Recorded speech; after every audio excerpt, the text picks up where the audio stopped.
Welcome, students, to Chapter 13, Section 4, The Power of the Church.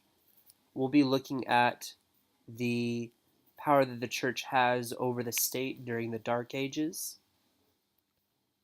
Keep in mind that you are taking Cornell notes, summary at the bottom at the end of the notes, and after notes, cues on the left-hand side. Pope Gelasius I, he's going to serve from 492 to 496. He held the view of two powers in the world. You have the holy power of the bishops in spiritual matters, but you also have the royal power in religious matters. And this type of separation of church and state, if you will, has been a source of controversy. But whatever view you have in America, it's served quite well, where the church has authority over church and religious matters, and the state has the authority over political matters, and the two not meshing together has worked well here in America.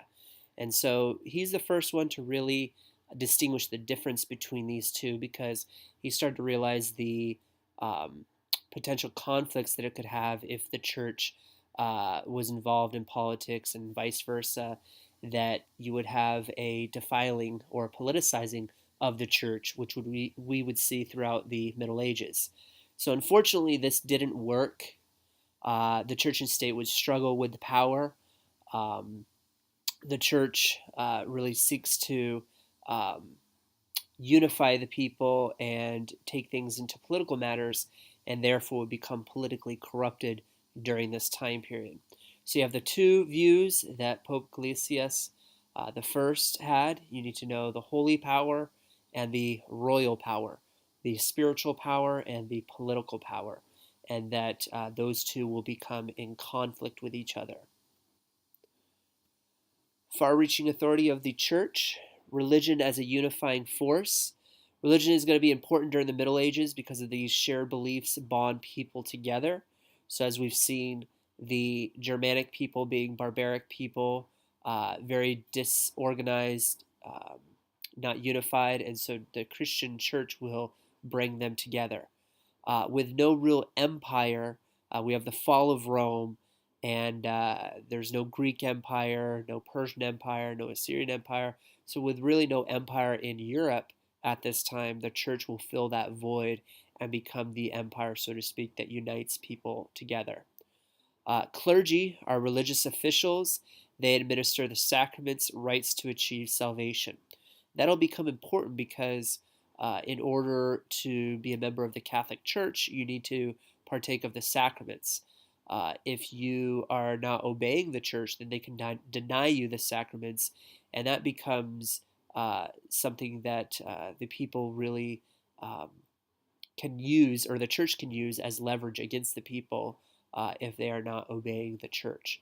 So the clergy, those religious officials, meaning the priests or the bishops, they have the power over the sacraments for salvation.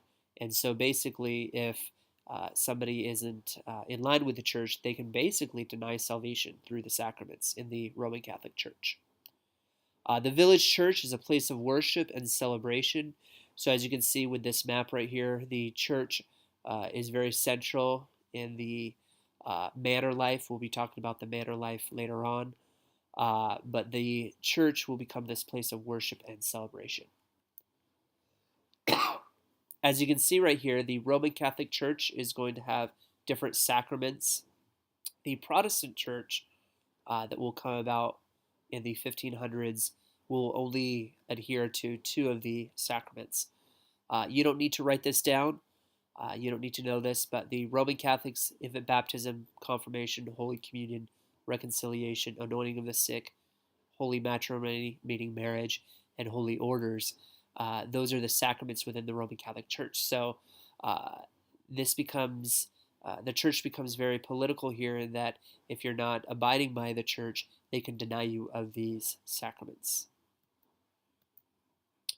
The law of the church has a system of justice to guide the people's conduct. All medieval Christians expected to obey this canon law or church law.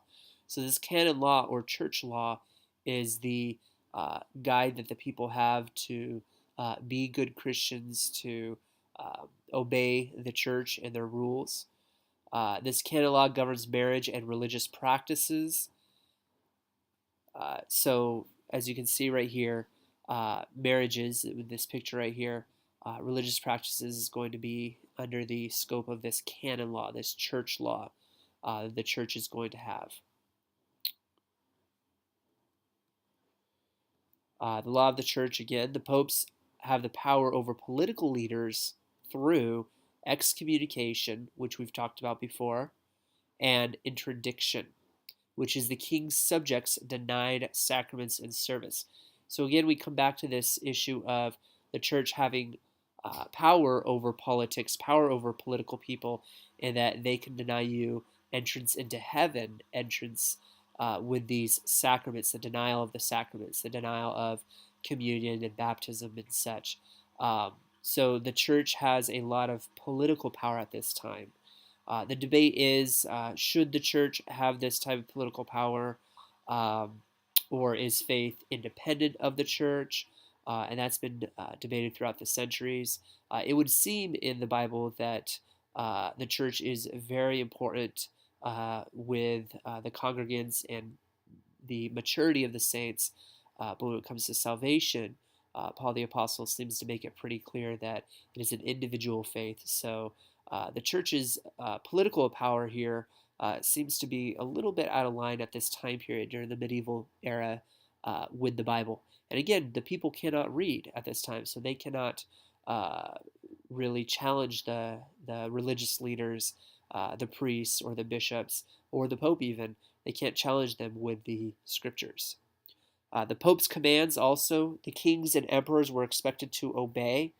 So whenever the Pope, which is the single leader we've talked about before, the single leader of the Roman Catholic Church, the spokesman, when he makes a command, the kings and the emperors are expected to obey that. So you have this power of excommunication. If a political leader is not in line with the church, then they can be denied salvation, this interdiction, the denial of the sacraments. As you can see right here, the hierarchy of the feudal system. The king is on top and the church official is underneath the king, but really the church does have authority over the king through those different sacraments and such. Otto I, he's going to ally with the church. Otto the Great, as he's known as, is going to be crowned king in Germany. Remember that during this time period, we're focusing a lot on Germany. Germany is really the focus during this medieval Dark Ages time period. He's going to limit the strength of the nobles with the help of the clergy. So as you can see right here, this is a political move where Otto I is trying to gain political power, so he conveniently uses the church.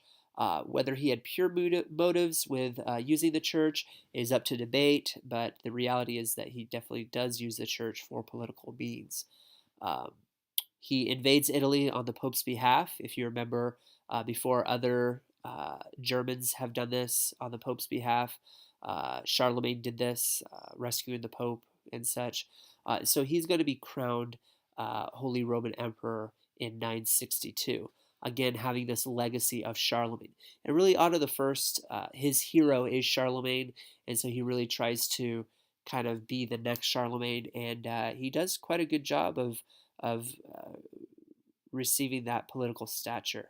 Otto's German Italian lands become the Holy Roman Empire. So this will be a strong European power until about the 1100s AD. That time period, the Germanic kingdoms will start to disintegrate, and we won't have really any unity anymore in 1100. But during this time period, you have this great empire that will develop, which will mirror what Charlemagne did as well. And again, this could not have happened without the power of the church and the support of the church. So you have this church and state really working together here. The church and state working together again. You have the Concordat of Worms. This is the compromise between the church and state. there was a problem with does the church have more power? Does the state have more power? So, in order to kind of balance that power, you would have the Concordat of Worms. This is in Worms, Germany. So, it's a place, Worms. The Pope is going to appoint the bishops, but the Emperor can veto the appointments. Veto means to get rid of or to disapprove of. And so the Pope would always be the one to appoint the bishops, but now the church or the king has power over the church in that he can veto that appointment if he doesn't agree with it. Also, you would have a problem with lay investiture.